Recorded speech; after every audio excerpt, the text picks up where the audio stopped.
Po guys, naglagay talaga ako nito sa aking kwarto kasi yung anak ko, yung parang mahirap siya makatulog ng maayos. Kaya naglagay po ako nito, and then nakakatulong talaga siya.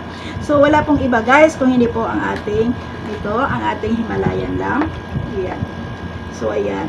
At alam niyo po guys, isang taon na ito sa akin. Kung napanood niyo ito, ginawa ko tong video na ito nung nakaraang taon pa. And then until now, andi dito pa rin siya. At hindi ko siya po tinatanggal. Lagi siyang nakasaksak sa kuryente, no. At pag umaalis lamang kami, pag walang naiwan dito, siyempre tinatanggal ko siya sa ina-unplug ko po siya. Pero pag andi dito lang kami sa bahay, lagi siyang naka-connect siya sa kuryente, no. Kasi nakakatulong po yan guys, lalo po pag mayroon po kayong mga anak na medyo mahina yung lungs, yung mga madali silang ubuhin. Ayan, maglagay kayo niyan kasi nakakatulong siya dahil po ang Himalayan lamp nagpo-produce siya ng negative ion, no. Kaya napakaganda mayroong Himalayan lamp. And then in other way po, swerte din ang asin, di ba? So ang asin, Himalayan siya. Itong Himalayan lamp is asin siya na buo. Kaya swerte din ito. Ako'y naniniwala din sa swerte, no. At talagang gagana talaga ang swerte pag sabayan po ito ng dasal ng taimtim and then sipag at syaga. So sana po guys, makakatulong po ang ating topic ngayon sa inyo. At kung gusto nyo itry lamang ninyo maglagay po niyan, no. Sa Shopee ko po yan binili, cash on delivery naman po.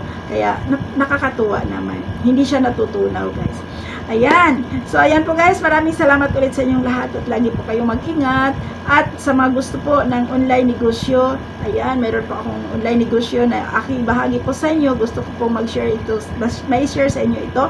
Kasi po, napakaganda po ang mission namin dito guys. Ito po ay nagtuturo po kami kung paano magiging healthy at hindi ka buslot ang bulsa or butas ang bulsa. Kaya guys, kung gusto ninyong kumita online, then the same time magiging healthy po, ayan, mag-comment kayo sa baba, I claim it, and then i-message po ninyo ako sa aking messenger. Iwan ko po yung link ng Facebook ko diyan sa description. Ayan, at mag-uusap tayo guys. Turuan ko po kayo kung paano nyo gawin at paano po kayo makapag-umpisa ng yung online negosyo. Cellphone lamang ang gamit, ayan, pwede na. At saka internet. Yun. So guys, hanggang dito na lamang po. Maraming salamat sa inyong lahat. Lagi po kayo mag-ingat. Bye bye guys.